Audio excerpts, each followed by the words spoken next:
Muy bien, les invito a todos a que vengan conmigo al Evangelio de Lucas capítulo 2. Evangelio de Lucas capítulo 2. Y vamos a leer juntos el versículo 13 y 14. Dice así la palabra del Señor. Y repentinamente apareció con el ángel una multitud de las huestes celestiales que alababan a Dios y decían: Gloria a Dios en las alturas y en la tierra paz, buena voluntad para con los hombres. Y el título de nuestro mensaje en esta noche será El mensaje de los ángeles. El mensaje de los ángeles. Este es sin duda un relato maravilloso que nos es muy familiar a todos. Seguramente todos estamos familiarizados con ese mensaje. Gloria a Dios en las alturas y en la tierra paz, buena voluntad, y permítanme agregar, de parte de Dios para con los hombres en la tierra. Este relato ha capturado la imaginación de muchos a lo largo de la historia. Y es que resulta fácil imaginarse a los pastores aquella noche en la primera Navidad. Imagínense ustedes, en una ciudad como esta, resulta muy complicado ver las estrellas. Yo hace tiempo no veo las estrellas, de hecho. Pero allí en Medio Oriente, hace más de 2000 años, en la noche, los pastores, mirando hacia el cielo, contemplando la creación, y se aparece allí un ángel con un mensaje precioso de parte de Dios. No temáis, traigo buenas noticias, noticias de salvación. Os ha nacido hoy en la ciudad de David un Salvador que es el Cristo. Hay tanto contenido en ese mensaje que ni el predicador tiene la capacidad de desarrollarlo plenamente, ni el tiempo nos daría. Pero además, este ángel no estaba allí solo. Apareció una multitud incontable de ángeles, dando gloria a Dios, dando un mensaje a ese grupo de pastores. Un mensaje que no era solo para ellos, sino también para nosotros, para todos nosotros. Y es en ese mensaje que meditaremos en esta noche con la ayuda del Señor. Pero antes de ahondar en el mensaje, me gustaría hablar un poco acerca del mensajero, de los ángeles. Los ángeles han sido por muchas personas criaturas sumamente atractivas y curiosas. De hecho, hay grupos religiosos, sectas y demás que adoran a los ángeles y que oran a los ángeles. Cosa que, por cierto, no solo no enseña la Biblia, sino que además se opone a la enseñanza de la Biblia. Yo recuerdo de niño, y tal vez algunos de ustedes la recordarán, que había una oración a un ángel personal que supuestamente tenemos, que decía algo así como: ángel de mi guarda, de mi dulce compañía, no me desampares. Y seguro que algunos de ustedes lo recordarán, ¿verdad? Muy bien, pues repito, esto no es bíblico. Los ángeles han llamado mucho la atención y la Biblia nos brinda cierta información acerca de ellos. La teología, de hecho, tiene un área de estudio, angelología, que se basa en el estudio concreto de estas criaturas. Nosotros no vamos a estudiar a los ángeles hoy, ni mucho menos, pero respecto al mensajero que aquella noche trajo tan importante mensaje para los pastores y para nosotros, sí me gustaría mencionar algunas cosas que la Biblia nos habla. La Biblia nos da información suficiente, no tanta como algunos quisieran, pero suficiente respecto a los ángeles. Nos habla, por ejemplo, de su origen, con respecto a cuándo fueron creados. No tenemos, repito, demasiados detalles, ni podemos especular demasiado, pero sí nos dice, tenemos textos como el Salmo 33, 6, por ejemplo, donde dice que por la palabra de Dios fueron hechos los cielos y todo el ejército de ellos por el aliento de su boca. Tal vez allí la palabra ejército se refiere más a las estrellas y a los astros y constelaciones y demás, pero existe indicios claros de que los ángeles fueron creados posiblemente el mismo día que se crearon los cielos. De hecho, en el Salmo 148, versículo 2, dice la Escritura: alabadle vosotros todos sus ángeles, alabadle vosotros todos sus ejércitos, Alaben el nombre de Jehová, porque Él mandó y fueron creados. Es decir, los ángeles fueron creados por la palabra de Dios, posiblemente el mismo día que creó los cielos. En cuanto a su función, ¿para qué los creó? Bien, la Biblia nos dice que son espíritus ministradores. En Hebreos capítulo 1, versículo 14, nos dice la palabra de Dios que estos son espíritus ministradores en favor de los hijos de Dios. La Escritura nos dice también que actúan en obediencia a los mandatos de Dios. Dice la palabra de Dios que dice: bendecid a Jehová, vosotros sus ángeles, poderosos en fortaleza, que ejecutáis su palabra, obedeciendo a la voz de su precepto. Bendecid a Jehová vosotros todos sus ejércitos, ministros suyos, que hacéis su voluntad. Es decir, los ángeles los creó Dios con el poder de su palabra para que hicieran su voluntad, para que atendieran a su mandato en el momento mismo que Dios así lo dispusiera. Entonces nos queda claro que son espíritus ministradores, pero la palabra de Dios nos da otras características acerca de estos mensajeros. De hecho, la palabra ángel se traduce como mensajero. En Primera de Reyes se nos dice que están al lado del trono de Dios, esperando las órdenes del Todopoderoso. Leemos allí en Primera de Reyes esto, Primera de Reyes 22:19, por si alguien toma notas. Dice que están al lado del Señor, a su derecha y a su izquierda, esperando las órdenes del Todopoderoso. Nos dice la Escritura también en Apocalipsis, capítulo 5, versículo 11, que son, dice: y miré y oí la voz de muchos ángeles alrededor del trono, y de los seres vivientes y de los ancianos, y su número era millones de millones. Se nos dice entonces que son millones de millones. En segunda de Pedro, capítulo 2, versículo 11, nos dice que son más poderosos que los seres humanos. Otra característica que tienen los ángeles: son más poderosos que los seres humanos. En Apocalipsis, capítulo 12, versículo 7, se nos dice que son guerreros, que luchan.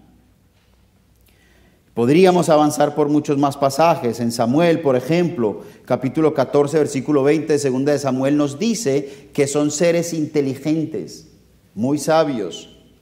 Y también nos dice en el Evangelio de Mateo, capítulo 25, versículo 31, que hay ángeles santos.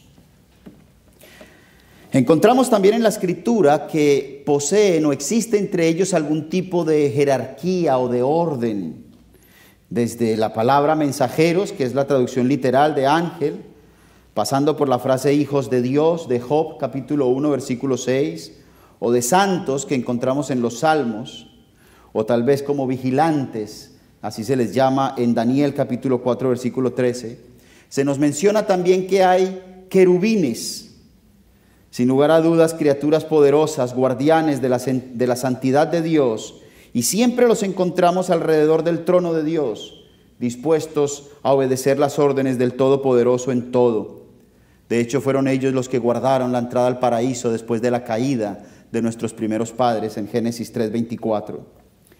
En el libro de Ezequiel, el profeta Ezequiel, y en Apocalipsis, describe a estas criaturas como criaturas muy imponentes, como bestias o como monstruos también se traduce, haciendo referencia a su poder, a su imponencia.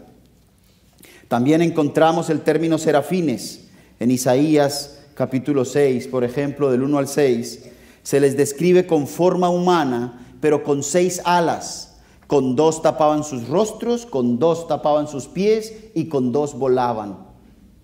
Posiblemente una forma, vamos a decir, poética de expresar cómo estas criaturas están siempre en reverencia delante del Señor, pero también dispuestos a volar a donde el Señor les envía a cumplir su voluntad rápidamente y dándonos así ejemplo de cómo debería ser nuestra actitud ante el Señor. Se nos habla también de principados, poderes, tronos, dominios. Allí tenemos a Gabriel, a Miguel, que se mencionan en la Escritura. Se nos dan muchas características, pero como dije, no es nuestro objetivo hoy estudiar a los ángeles. También se nos menciona que hubo ángeles que cayeron del cielo. se nos menciona que hubo un ángel que, a pesar de tener un lugar privilegiado, se levantó contra el Señor, y tenemos algunos indicios en la Escritura. Por ejemplo, en Ezequiel capítulo 28, dice la palabra de Dios en el versículo 14: tú, querubín protector, yo te puse en el santo monte de Dios. Allí estuviste, en medio de las piedras de fuego te paseabas. Perfecto eras en todos tus caminos, desde el día en que fuiste creado hasta que se halló en ti maldad, a causa de la multitud de tus contrataciones. Fuiste lleno de iniquidad y pecaste, por lo que yo te eché del monte de Dios y te arrojé de entre las piedras de fuego. Oh querubín protector, se enalteció tu corazón a causa de tu hermosura, corrompiste tu hermosura a causa de tu esplendor. Yo te arrojé por tierra, delante de los reyes te pondré para que miren en ti. Estas son las palabras del profeta Ezequiel al rey Tiro, pero que nos dejan ver, en cierto modo, lo que sucedió con aquel ángel traidor. Los ángeles de Dios vieron aquello. Ellos estaban allí cuando este ángel se levantó en contra de su hacedor. Ellos fueron de hecho los agentes ejecutores del juicio divino sobre este ángel. Apocalipsis capítulo 12, versículo 7 nos dice que Miguel y sus ángeles lucharon contra él y lo expulsaron del cielo. Ciertamente los ángeles saben perfectamente, mejor que nadie, que la santidad de Dios es inviolable. Los ángeles saben que aquellos que se levantan o que intentan levantarse en contra de Dios son apartados de su presencia. El gran privilegio de ser aceptado por Dios. Los ángeles saben lo que la Escritura nos dice también, que sin santidad nadie verá al Señor. Después de estos acontecimientos, los ángeles vieron cómo Dios, con el poder de su palabra, creó todas las cosas. Y con sus manos creó del barro a aquella criatura especial, a la que se le concedió el exclusivo privilegio de tener características propias de su hacedor. A diferencia de otras criaturas, a esta criatura especial se le concedió la capacidad de amar, de razonar. Se le dio un sentido de justicia, de bondad, de santidad, soplo de vida y todas aquellas características que la Biblia llama su imagen y semejanza. Los ángeles pudieron ver cómo Dios se paseaba por el huerto con su criatura, con el hombre. Así fueron creados a imagen y semejanza de Dios el hombre y la mujer. Los ángeles se maravillaron sin duda al ver el especial cuidado que el Dios Todopoderoso tenía hacia aquella criatura privilegiada. Y no debemos especular demasiado, pero puedo imaginar el horror con el que los ángeles vieron la traición de aquel hombre y mujer en el huerto del Edén. Tenían que haberse horrorizado. Ellos sabían lo que pasaba con los traidores. Ellos sabían lo que pasaba con aquellos que no obedecían al Señor. Ellos recordaban sin duda que habían expulsado a aquel ángel traidor. Y con qué maravilla habrán visto que Dios, en su misericordia, no destruyó a aquellas criaturas en el acto mismo de la traición, sino que condescendió a tratar con ellos y cubrió su desnudez con pieles. Lo leemos en Génesis capítulo 3. Y no solo eso, sino que les prometió un gran descendiente, que un día de la simiente de la mujer vendría un gran descendiente que aplastaría la cabeza de la serpiente, que derrotaría a Satanás y que daría salvación a esas criaturas caídas en pecado. Todo esto lo pueden leer ustedes en Génesis capítulo 3. Promesa de Dios. La primera mención del Evangelio, Génesis capítulo 3, versículo 15. Un gran descendiente prometido. La raza humana entonces fue expulsada del jardín del Edén. Y por orden de Dios, poderosos querubines custodiaron la entrada al paraíso. La ira de Dios se batía en forma de espada alrededor de la entrada del huerto para impedir que esa criatura traidora y pecadora volviera a tan hermoso lugar. Qué hermoso lugar tuvo que haber sido el huerto del Edén, ¿verdad? Pero nuestros padres pecaron. Dice la Escritura en Romanos capítulo 5, versículo 12, que por el pecado entró al mundo la muerte. Dice la Escritura que por un hombre entró la muerte, por el pecado, y así pasó el pecado a todos los hombres. Todos nosotros hemos pecado. Todos nosotros, por tanto, merecemos la muerte eterna. Los ángeles observaron cómo esta pareja fue expulsada, pero no destruida en el mismo acto de traición. Esto es algo que sin duda asombraba a los propios ángeles, como nos dice Primera de Pedro capítulo 1, cosas en las cuales los ángeles anhelan mirar. Muchas veces los ángeles fueron enviados a proteger o a defender a los descendientes de aquella pareja traidora, a los que se les prometió un descendiente que destruiría para siempre a Satanás, que traería salvación. De esta pareja, Dios levantó toda la raza humana, como dice el libro de Hechos, de una sangre venimos todos. Y de entre toda esta raza Dios separó a un pueblo, a una nación, la nación hebrea. Y de entre este pueblo siempre había un remanente, un número de creyentes, no todo el pueblo, sino un número de creyentes dentro de este pueblo.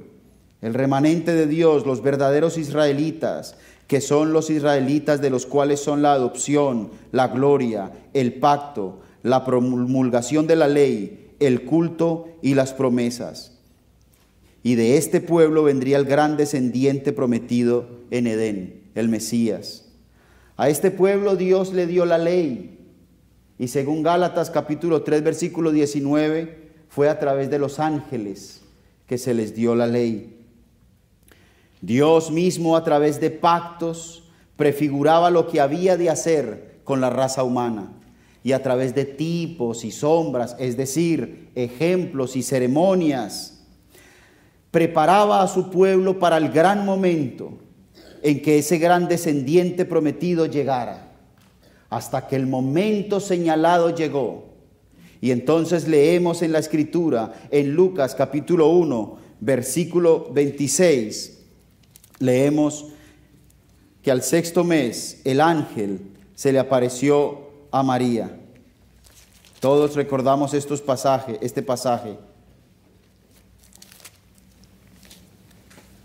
donde leemos en la palabra del Señor, en el versículo 26 de Lucas capítulo 1. Al sexto mes, el ángel Gabriel fue enviado por Dios a una ciudad de Galilea llamada Nazaret, a una virgen desposada con un varón que se llamaba José, de la casa de David. Y el nombre de la virgen era María. Y entrando el ángel en donde ella estaba, dijo: Salve, muy favorecida, el Señor es contigo. Bendita tú entre las mujeres. Mas ella, cuando le vio, se turbó por sus palabras y pensaba: ¿qué salutación sería esta?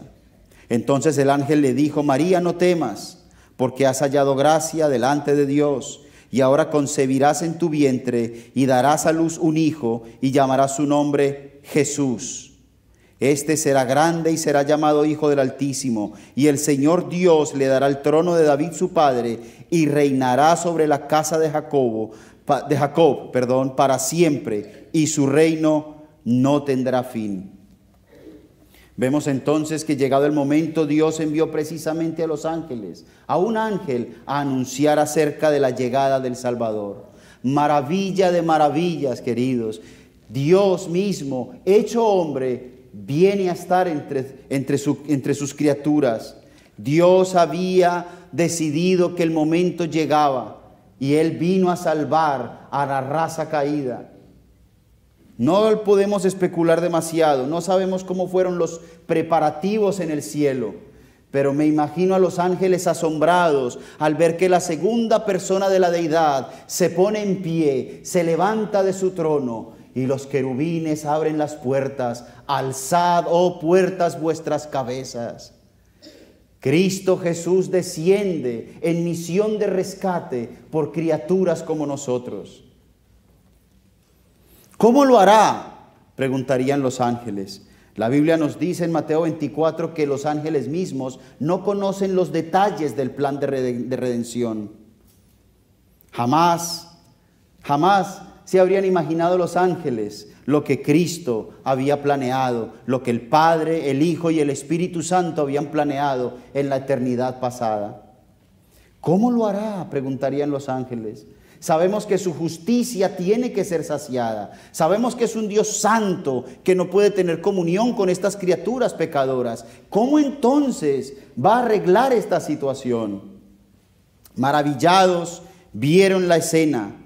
El Dios todopoderoso, creador del universo, se hizo hombre, adoptó un estado de humillación máximo y decidió nacer de mujer en el estado más humilde posible. Los más lujosos palacios no son suficientes para albergar al Rey de Gloria. Las naciones más poderosas y los imperios, dice el profeta Daniel, son como una gota de agua en un cubo.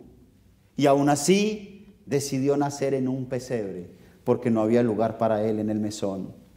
Dios mismo se humilló, queridos, vino a esta tierra, se hizo hombre, porque sabía que tú y yo estábamos perdidos eternamente, que no había nada que pudiéramos hacer. Tú podrías abrir una ONG, hacer obras de caridad, regalar muchas cosas por Navidad, hacer compras para los pobres, lo que quieras. Todo eso puede estar muy bien y nada de eso podría salvarte. Nada de lo que puedas hacer en esta tierra puede solventar la ruptura de tu relación con Dios. Así que Cristo, llegado el momento, casi me parece escucharlo, al rescate de mi pueblo. Cristo mismo, Dios mismo, la segunda persona de la deidad, vino a esta tierra a sufrir y a morir por su pueblo.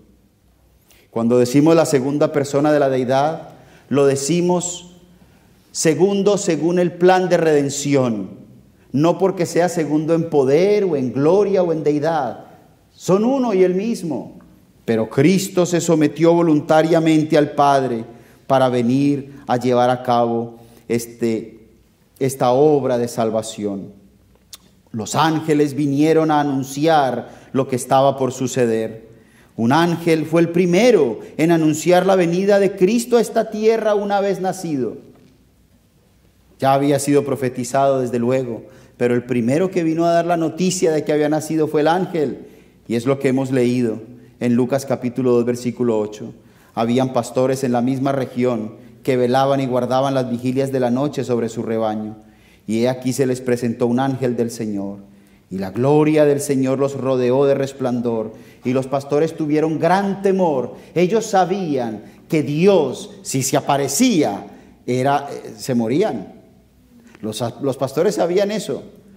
Eran mucho más sabios que muchos de nosotros hoy, que tomamos tan a la ligera las cosas de Dios. Con gran temor se sobrecogieron y el ángel les dijo: no temáis, no temáis. Hay un mensaje bueno, os doy nuevas de gran gozo.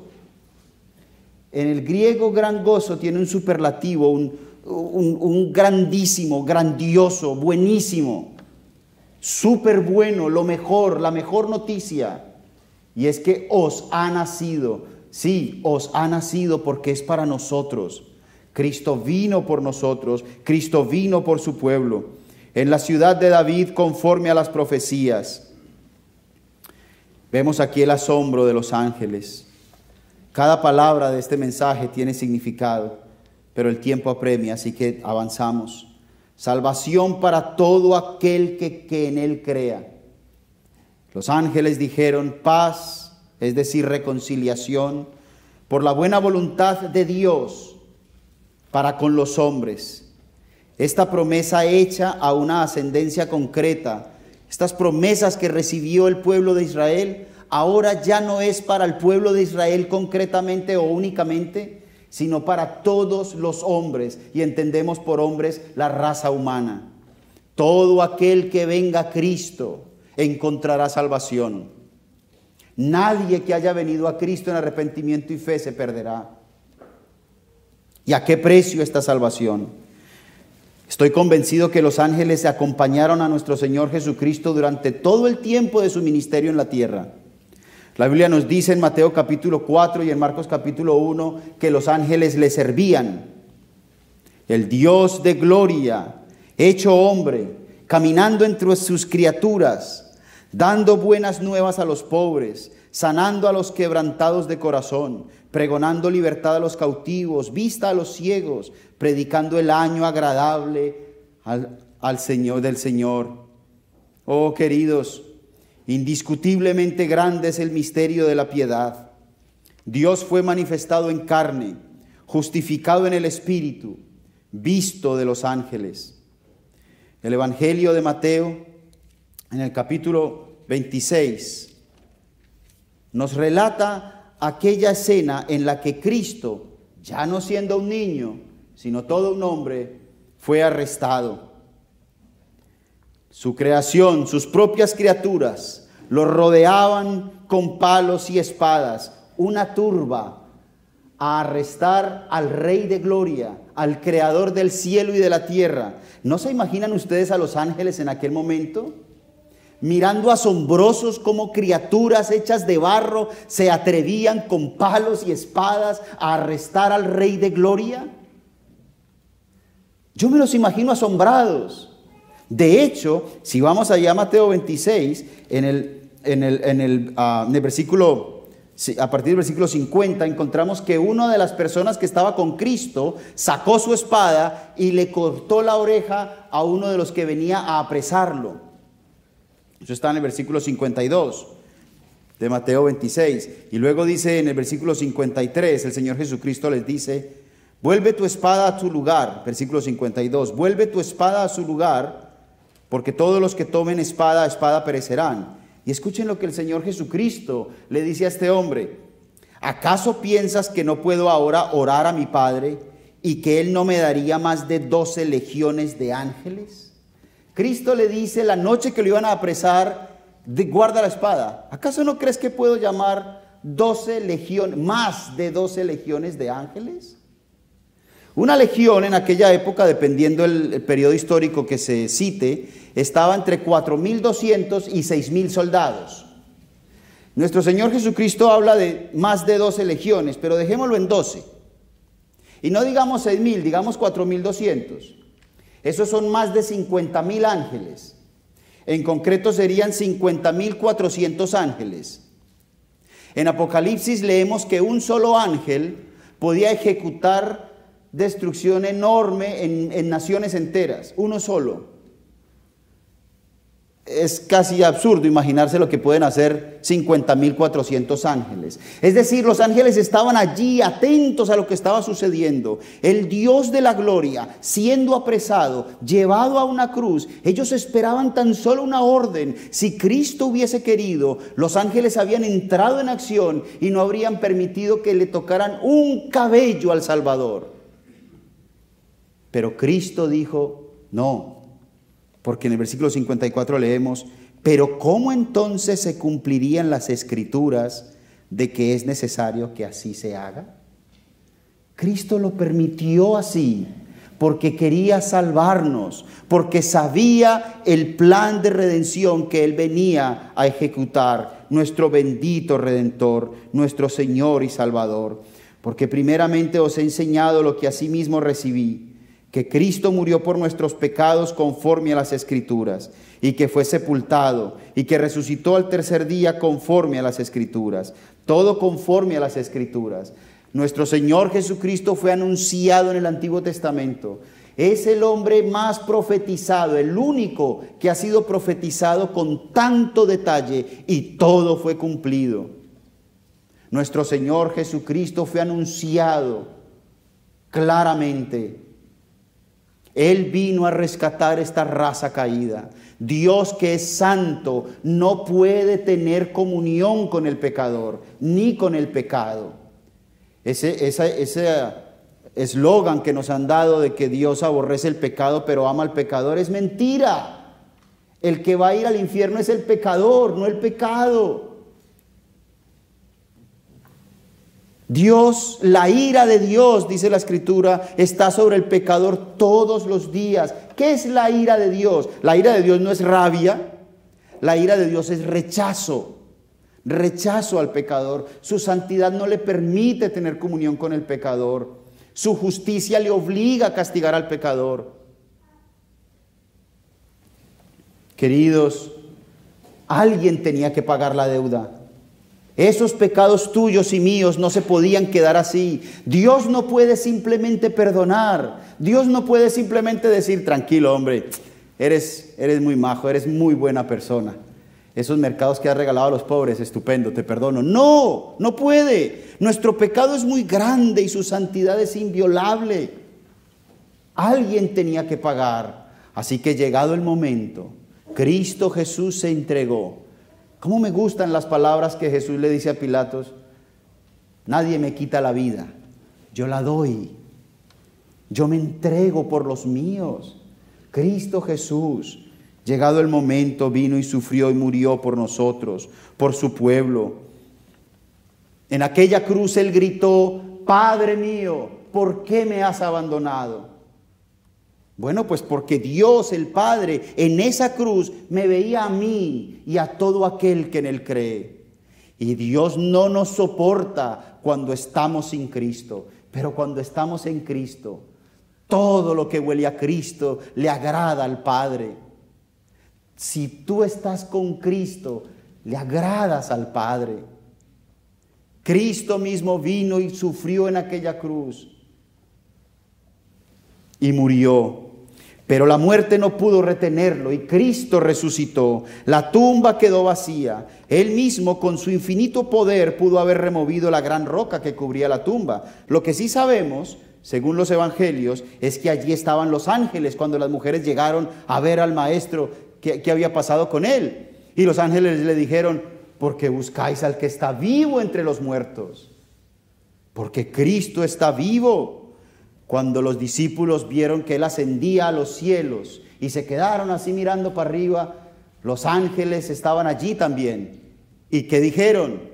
¿Por qué miráis así? Al mismo que veis ahora ascender, un día volverá. Queridos, Cristo va a volver. Y ya no lo hará naciendo en un pesebre como un niño, lo hará como un rey justo.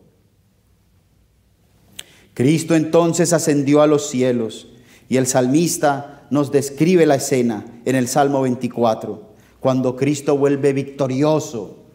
Alzad, oh puertas, vuestras cabezas, y alzaos vosotras puertas eternas, y entrará el Rey de gloria. ¿Quién es este Rey de gloria? Jehová, el fuerte y valiente.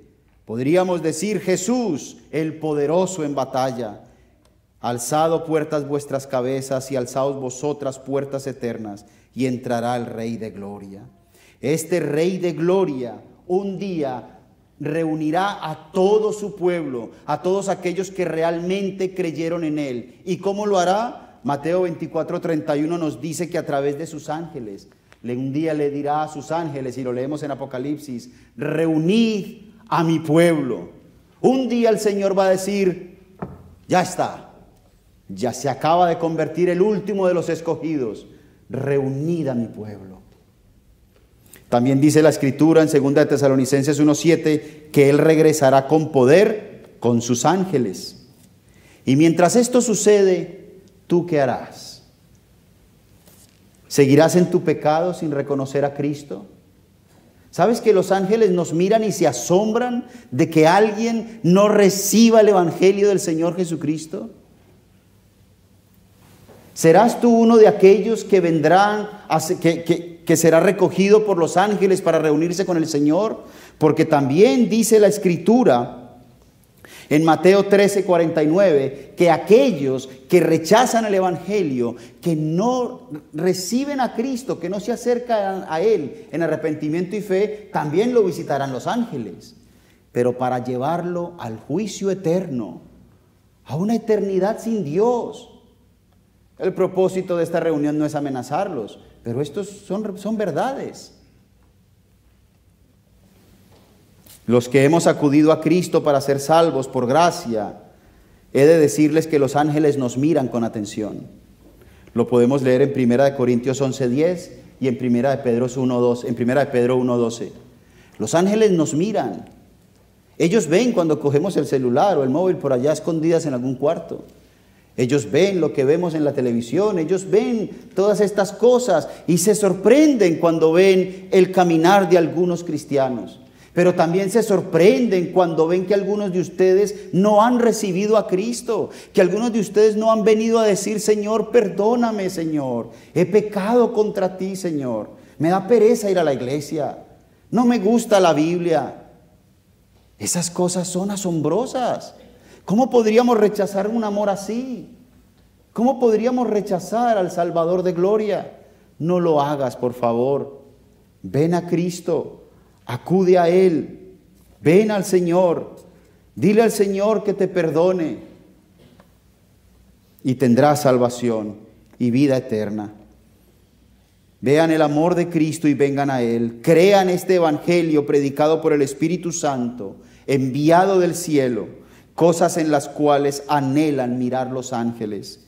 Gloria a Dios en las alturas y en la tierra paz, buena voluntad de parte de Dios para con los hombres.